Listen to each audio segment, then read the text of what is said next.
UKLO 1 year masters. No IELTS required up to 5 years visa. High visa success rate. గ్రామ్ సీమెన్ కన్నా ఎక్కువ secret చేయలేడు. అవును. అట్లాంటిది ఆమె దాంట్లో 150 గ్రామ్ సీమెన్ దొరికింది. 10 to 15 గ్రామ్స్ వరకు పర్సన్ కెన్ సెక్రెట్. అందుకనే హీ కాంట్. అంటే it's very clear that it's not single person, it's multiple people involve అయ్యారు. ఆ మల్టిపుల్ పీపుల్ లో ఒక మనిషి ఆ మనిషి చనిపోయిన తర్వాత రేప్ చేసి ఉండొచ్చు, అది కూడా అయి ఉండొచ్చు. కొన్ని రేప్స్ బిఫోర్ డెత్ అయినాయి, కొన్ని రేప్స్ ఆఫ్టర్ డెత్ అయినాయి. ఆఫ్టర్ డెత్ అయిన ఒక మనిషిని పట్టుకున్నారు అంటే it may be biased because మొత్తం తెలిసి నువ్వు ఉంటావా అనేసి బ్రైబర్ ఇచ్చి చేసి కూడా ఉండొచ్చు. We don't know that. Okay, అంటే ఇప్పుడు మరి హాస్పిటల్లో జరుగుతున్న అక్రమాల గురించి బయట పెడుతుంది అని చెప్పే తన మీద కక్షపూరితంగా చేశారు అని అంటున్నారు.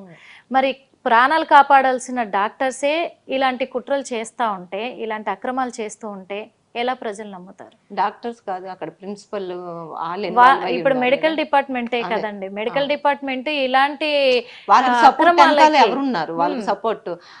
జుడిషియల్ గానీ ప్రజలు నమ్ముకొని వస్తారు. ఇప్పుడు డాక్టర్స్ క్వశ్చన్ చేస్తున్నారు హెడ్ ఆఫ్ ది డిపార్ట్మెంట్ ని, మీరు అక్రమాలు చేస్తున్నారు అని. ఇప్పుడు డాక్టర్స్ని లెక్క పెట్టట్లేదు, ప్రజల్ని. ఇప్పుడు ప్రజల ప్రాణాలనేమో మెడిసిన్ ద్వారా, డ్రగ్స్ ద్వారా వాళ్ళు ప్రాణాలు తీస్తున్నారు. ఆ తప్పుని నిలదీస్తే డాక్టర్లని మరి వాళ్ళు హత్య చేస్తున్నారు, అత్యాచారాలు చేస్తున్నారు, అన్నీ చేస్తున్నారు. అంటే ఇప్పుడు ఒక హాస్పిటల్లో జరుగుతున్న అక్రమాలు, అన్యాయాలని అరికట్టే ఆ సిచ్యువేషన్ ఎలాంటి సందర్భంలో అంటే అక్కడ జ్యుడిషియల్ గానీ లా అండ్ ఆర్డర్ గానీ స్ట్రాంగ్ గా ఉండాలి. వాళ్ళు పాల్పడకూడదు ఇలాంటి. వాళ్ళు ఇన్వాల్వ్ అయితే ఎవరు కంట్రోల్ చేయలేరు, ఎవరు ఆపలేరు. ఇలా అకృత్యాలు జరుగుతూనే ఉంటాయి. వాళ్ళిద్దరూ నిజాయితీగా ఉంటేనే ఎప్పటికైనా స్టాప్ అనేది అవుతుంది. ఇప్పుడు వాళ్ళ ఈ అక్రమాల అరికట్టాలంటే ఎవరు దిగి రావాలి? అదే పోలీస్ షుడ్ బి స్ట్రాంగ్ అండి, judiciary body should be strong enough, politically also proper support should be given to them. ఈ మూడు కలిసినప్పుడే, ఎగ్జిక్యూటివ్ అండ్ జ్యుడిషియరీ బాడీస్ మూడు కలిసినప్పుడే, కలిసి ప్రాపర్గా ఈ కేసులో ప్రాపర్ జస్టిస్ మనం చేయాలని డిసైడ్ చేసుకొని ముందుకు పోయినప్పుడే అలాంటి కేసెస్కి, ఈ కేసు అని కాదు, అలాంటి ప్రతి కేసుకి ప్రాపర్ జస్టిస్ జరుగుతుంది. యాక్చువల్ రూల్స్ ఇంకా కఠినతరం చేయాలి మనం. జ్యుడిషియరీ ఏవైతే ఉన్నాయో, మనిషి అన్నవాడు నమ్మకం మీద బతుకుతాడు. ఇప్పుడు మనందరికీ పితామహుడు మన నరేంద్ర మోడీ గారు.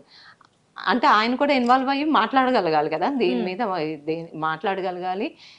కోర్టు లాయర్స్తో, జడ్జిలతో, ఈ లా అండ్ ఆర్డర్ పోలీసు వాళ్ళతో, వీళ్ళందరితో మాట్లాడి డెసిషన్ తీసుకుని. దీన్ని కేవలం కలకత్తాలో జరిగిన ఒక విషయం గురించే ఇప్పటిదాకా టాపిక్ మాట్లాడుకున్నాం మనము. ఆ విషయానికి సంబంధించి లాస్ట్గా ఒక క్వశ్చన్ అడగదలుచుకున్నా. అంటే ఒక మహిళలుగా కాకుండా సమాజంలో ఒక మనుషులుగా, ఎందుకంటే మహిళలకు మహిళలే సపోర్ట్ చేసుకుంటారు అనే విధంగా ఉంటుంది. కానీ ఒక మహిళలుగా కాకుండా సమాజంలో మనుషులుగా ఇప్పుడు అక్కడ జరిగిన ఆ అఘాయిత్యానికి ఎలా ఆ నిందితులకి ఎలాంటి శిక్ష పడితే బాగుంటుంది అనుకుంటారు? ప్రాణానికి ప్రాణమే శిక్ష నేను అనుకోవడం అయితే, అందరి ముందు ఊరి తీసేయాలని అనుకుంటున్నాను. If required publicly. ఎందుకంటే ఆ అమ్మాయి ఎంత పెయిన్ అనుభవించుంటది, పేరెంట్స్ ఎంత పెయిన్ అనుభవించుంటారు. అంత రేపో మాపో డాక్టర్ అయిన అమ్మాయి కళ్ళ ముందు పెళ్లి చేసి అమ్మాయి మంచి జడ్లు చూసుకోవాలి, అసలు అలాంటి అంత నికృత్యంగా అమ్మాయిని అసలు అంత అరాచకంగా ఇప్పటికి కూడా ఒక్కొక్కటి పోస్ట్ మార్టం రిపోర్ట్ లో ఒక్కొక్క రోజు వెలుగులోకి వస్తున్నాయి. అన్ని ఒకేసారి రావడం, 90 degrees వరకు లాగేశారని, ఎన్ని అంత అలా చంపిన మనిషికి ప్రాణాలతో యావజ్జీవ కారాగార శిక్ష, 14 సంవత్సరాలు మేపి ఆడేమి మారడం, మళ్ళీ అదే క్రిమినల్ మైండ్ తో బయటకు వస్తాడు. అందుకని వాడికి ఖచ్చితంగా ఉరి శిక్ష ఇమీడియట్. చెప్పండి. యాక్చువల్లీ జ్యుడిషియరీ సిస్టమ్ స్ట్రాంగ్ చేయాలి అదంతా అన్నారు కదా. మనం మిడివల్ టైమ్స్ లో చూసుకుంటే ఈవెన్ స్మాల్ క్రైమ్ శిక్ష అనేది చాలా భయంకరంగా ఉండేది. ఒక ఐరన్ బుల్ కానీ మీరు వినే ఉంటారు, ఐరన్ బుల్ కాన్సెప్ట్ వినే ఉంటారు. రాట్స్ తో కొరిపియడము, లైక్ చాలా ఘోరంగానే ఉండేది. అట్లా జరిగినందుకు ఏమన్నా తగ్గాయా అంటే లేదు. ఆ నెక్స్ట్ రేప్ కేసెస్ ఉన్నాయి, వాళ్ళ దాంట్లో కొన్ని బయట కూడా రాలేదు. అంత కేసెస్ ఉన్నాయి. అది ఒక హ్యూమన్ నేచర్ అండి. ఒక హ్యూమన్ అనేది సపోజ్ ఇప్పుడు మనం స్ట్రాంగ్ గా చేసినా కూడా, లేకపోతే వీళ్ళని శిక్షించినా కూడా తర్వాత ఫ్యూచర్ లో జరగదు అనేది ఉండదు. నాకు పర్సనలీ ఏమనిపిస్తుంది అంటే, ఇట్లాంటి సిచ్యువేషన్స్ లో you can do both ways. ఒకటి internal and external. Best is internal అంటే సెల్ఫ్ ప్రొటెక్షన్, సెల్ఫ్ కాన్షియస్నెస్. అంటే ఒక సెల్ఫ్ కాన్షియస్నెస్ అంటే ఇప్పుడు ఎక్కడికన్నా వెళ్ళేటప్పుడు లేకపోతే బయటకు వెళ్ళేటప్పుడు చీకటిగా ఉండే ప్లేసెస్కి కానీ, మనుషులు ఎవరు లేని ప్లేసెస్కి కానీ, లేకపోతే మనకి థ్రెట్ ఉన్నది, ఒక అమ్మాయికి అదొక చిన్న ఇన్స్టింక్ట్ అండి, ఒక థ్రెట్ ఉన్నది అని తెలిసిపోతుంది. ఇట్స్ ఓకే టు ఎస్కేప్, అసలు అవాయిడ్ ద సిచ్యువేషన్, ఆ సిచ్యువేషనే అవాయిడ్ చేయడం. అండ్ సెల్ఫ్ ప్రొటెక్షన్ అంటే ఓకే నీకు 100 వెళ్ళాల్సి వస్తుంది, take a substitute, trustable substitute. ఇంట్లో ఫాదర్ తీసుకెళ్ళచ్చు, మేబీ అంతగా ట్రస్ట్ చేస్తే ఒక ఫ్రెండ్ ని you should not trust, but if you really have that trust, ఒక ఫ్రెండ్ అయినా లేకపోతే సమ్మన్ ట్రస్టబుల్ సోర్స్. ఇంకొకటి ఎక్స్టర్నల్, దిస్ ఇస్ వాట్ నా పర్సనల్ ఫీలింగ్, ఇది కంపార్ట్మెంటలైజేషన్. ఇప్పుడు మీరు మెట్రోస్ చూసారు కదా, అక్కడ there is a separate compartment for women and separate compartment for general public. అట్లా వర్క్ ప్లేసెస్ లో కూడా చేస్తే బెటర్ అని నా ఫీలింగ్. ఒక ఫీమేల్ కి separate rooms, in general public కి సపరేట్ రూమ్స్, లేకపోతే men female separate rooms, and ఒక ఫీమేల్ సెక్యూరిటీ గార్డ్. మీరు ఇప్పుడు ఏ మెట్రో స్టేషన్ కన్నా వెళ్ళి చూడండి, there is a separate female security guard. అంటే దీన్ని బట్టి కూడా అంటే ఒక చిన్న అనుమానము ఏంటంటే ఇప్పటికి కూడా ఆడపిల్లకి రక్షణ లేదు, ఆడవాళ్ళకి స్వతంత్రం లేదని అంటున్నారు. అందుకే ఈ సెక్యూరిటీ అంతా కోరుకుంటున్నారు అనుకోవచ్చా? ఆఫ్ కోర్స్ అండి, అది ఇప్పుడు మనం ఎంత స్ట్రాంగ్ సెక్యూరిటీ పెట్టినా కూడా వీ కాంట్ గ్యారంటీ. ఎందుకంటే ఇప్పటికి కూడా ఇంత జనరేషన్ లో మార్పు వచ్చింది, కాకపోతే చాలా ఏమంటారు జనరేషన్ లో మార్పు వచ్చింది, ట్రెండింగ్ లో ఉన్నారు. అదే కాకుండా చాలా ఫాస్ట్ జనరేషన్ అంటున్నారు, అయినా కానీ ఇప్పటికి కూడా మహిళలకు అనేది రక్షణ లేదు అని. ఒకటేనండి, ఇటువంటి సిచ్యువేషన్స్ కి రిపీట్ కావడానికి I personally feel that punishments are not very strong.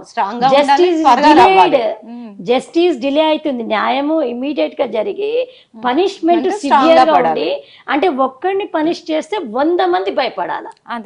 అది జరిగితే ఎలాంటిది జరగాలి, ఎలాంటి శిక్ష అమలు అవుతే ఇలా మార్పు వస్తుంది అనుకుంటున్నాను. అసలు ఈ డ్రగ్స్ కానీ, మత్తు పదార్థాలు, ఈ తాగుడు, ఇవన్నీ ఉన్నంత కాలం వాటిని అరికట్టాలి ఫస్ట్. ఉన్నంత కాలం అయితే సింపుల్ గా ఇప్పుడు కలకత్తా కేసులో కూడా నిందితుడు అవి తీసుకొని చేశాడు కాబట్టి ఆ మైకంలోనే చేశాడు తప్పు అనేది కూడా వచ్చింది. అసలు అది ఆ మాటదే తప్పు, నన్ను అడిగితే ఆ మాటే తప్పు. అసలు డ్రగ్ తీసుకోవడం ఏంటి, దాంట్లో ఒక పనిష్మెంట్ వాడికి వేయొచ్చు, లైఫ్ లాంగ్ పనిష్మెంట్ వేయచ్చు. మత్తు తాగడం ఏంటి, దానికి ఇంకో పనిష్మెంట్ వేయచ్చు. ఈ గర్ల్ని ఇది చేయడం ఏంటి, దానికి ఇంకో పనిష్మెంట్. అంటే వాడికి 3 జన్మలు ఎత్తినా 3 జన్మలు పనిష్మెంట్ వేయొచ్చు, 100 జన్మలు అయితే 100 జన్మలు ఫస్ట్. అంటే what we are trying to say is multiple crimes he has committed. ఇంకా దానికి ఆ క్రైమ్ ను కూడా కొంతమంది మీరు అన్నట్లుగా జస్టిఫై ఎట్లా చేస్తాడు, తాగాడు కాబట్టి చేశాడు, అదే డ్రగ్ తీసుకున్నాడు, what is that nonsense. They cannot say like that. Means అంటే each crime is a heinous crime actual గా. చాలా చాలా భయంకరమైన అటువంటి వాటి వల్ల జరుగుతున్నాయి.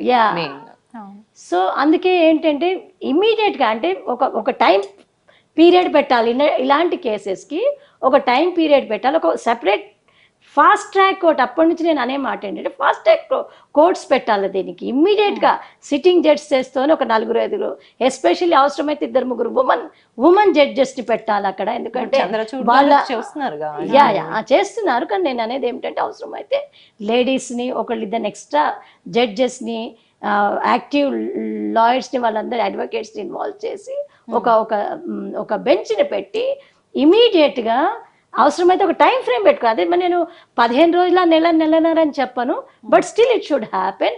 At the same time punishment కూడా అంతే సివియర్గా ఉండాలా, జడ్జ్మెంట్ ఇమీడియట్గా రావాలి, పనిష్మెంట్ ఇమీడియట్ కావాలి. అయినప్పుడు that to it should be shown to the public that if you do this will be our punishment. అన్ని డిపార్ట్మెంట్స్ నిజాయితీగా పని చేసి జరుగుతుంది. ఓకే, తప్పించుకోవాలనుకుంటే ఇది ప్రొలాంగ్ అవుతూనే ఉంటుంది. ఓకే అండి.